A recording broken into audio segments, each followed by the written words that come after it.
When you are in the state that I'm talking about, what from the former point of view would have appeared to be nothing more than ordinary everyday life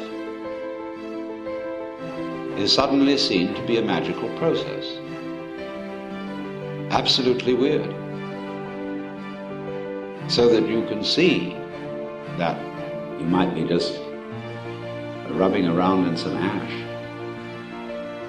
It becomes perfectly obvious that that's the whole point of the universe. Incredible. I mean, it's all there.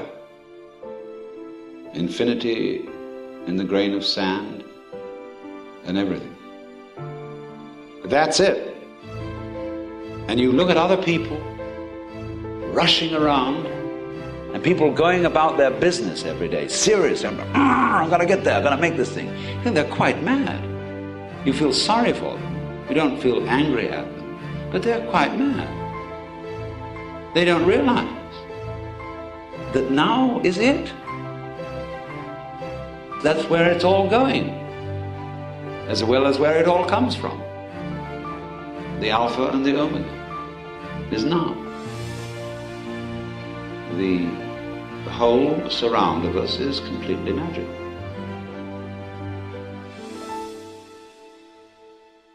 Now, of course, we become aware that imaginative people are conscious of this. Imaginative people show their consciousness of it by the way they act, by their taste in whatever they surround themselves with. You begin to notice that there are some certain people with whom you either have great accord or great fear, because they're not ordinary, because they have an atmosphere of magic.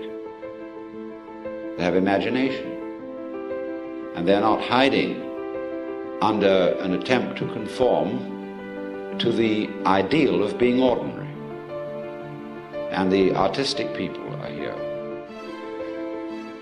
There are also people you can call relaxed people. Relaxed society is a very wonderful class of people. They're not on edge. You know, there are some people who are edgy all the time, and you feel that your very presence around their place is a mess. But relaxed people have what in Arabic is called barakah. It means divine grace, but it also means the quality of an old frying pan that has had long years of use and is just perfect. That's barakah. And there are people like that too, you see. And all these are the great spontaneous virtues that cannot be contrived, because this thing can only come in the process of growth. So you say, well, do I have to wait? But the whole thing is in the waiting. I don't mean the virtue of patience. I mean waiting when there is nothing to do but wait. And when you see there is nothing to do but wait, then it happens. But it won't be hurried. Because the minute you're trying to hurry it, that introduces the one thing that stops it.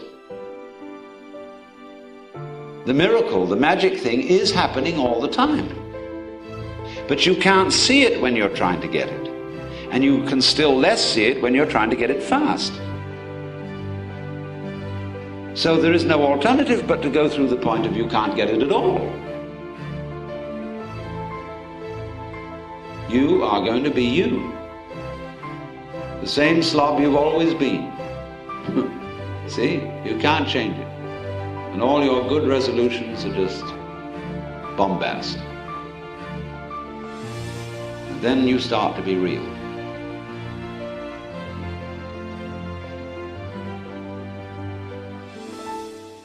So just as in traveling or in ordinary relations with your friends every day, these gorgeous things happen of themselves.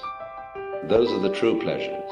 so at the level of mystical experience, the most astounding insights, where you can go into the deep, most trivial, everyday affairs, as containing the entire secret of the universe. Any point becomes the takeoff point, because there's a principle in operation which the Japanese call jiji muge.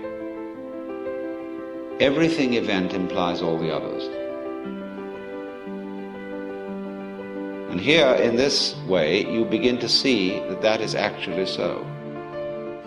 Because you see, there are no separate things. It's all a single unified process, no longer divided into the voluntary and the involuntary, the I and the you, or the I and the it. Because it is the big happening, which is neither voluntary nor involuntary, which is neither free nor determined. All these are mere ideas about it and about. You've abandoned all that. You've abandoned philosophy totally, because you see it's just a net designed for catching water.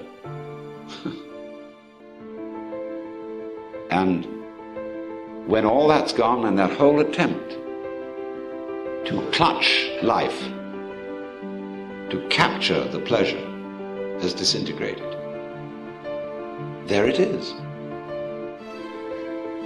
And you needn't feel anxious about, will it stay? It's a gorgeous thing to feel you no longer got to worry whether it will stick around. Because you know that if you do worry, you'll shoo it away. So it's a tremendous relief, you see, not to have to bother with, will it stick around? Will I lose my insight? Will my Satori take wing and go off with the bats? You just forget it. Because the more you let go of it, the more it stays. And you don't even have to worry about, will you be sure to let go of it? Because that too is a hang-up. And you can begin, you see, from your very weakness. That's your strength. It's not your big ego and your big will that is the strong thing here. It's your slobbiness, it's your weakness, it's your foolish side that is your strong suit here. See? Yoko Daishi puts it in this way. You cannot take hold of it. You cannot get rid of it. In not being able to get it, you get it. When you are silent, it speaks. When you speak, it is silent.